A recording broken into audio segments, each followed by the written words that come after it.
Балык чарбасын өнүктүрүүгө багытталган программа бекитилди. Тиешелүү чечимге премьер-министр Мухамбеткалый Абылгазиев кол койду. Документ балык багып, киреше тапкан чакан жана орто ишканаларды колдоо жана аны экспортко чыгаруу мүмкүнчүлүгүн жогорулатуу максатында иштелип чыкты. Азыр жылына Кыргызстан 1,5 миң тонна балыкты чет өлкөгө сатат. Ал эми өлкө ичинде өндүрүлгөн көлөмү 2,5 миң тоннаны түзөт.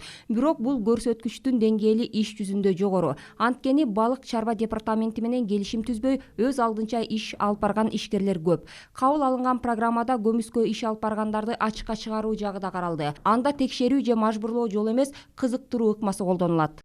Башкача айтканда, мурда суу чарба тармагына айыл өкмөт тарабынан баягы бөлмөлөр ижарага өтө кымбат акыда ижарага берип келген болсо, биздин жаңы программанын алкагында биз жеңилдетилген ыкмаларды карадык. Мындайча айтканда, ошол балык өндүргөн ишкерлердин, фермерлердин өзүнүн кызыгуусун арттырып, биз менен иштешүүгө бир шыктандыра турган бир жолдорду сунуш кылып атабыз.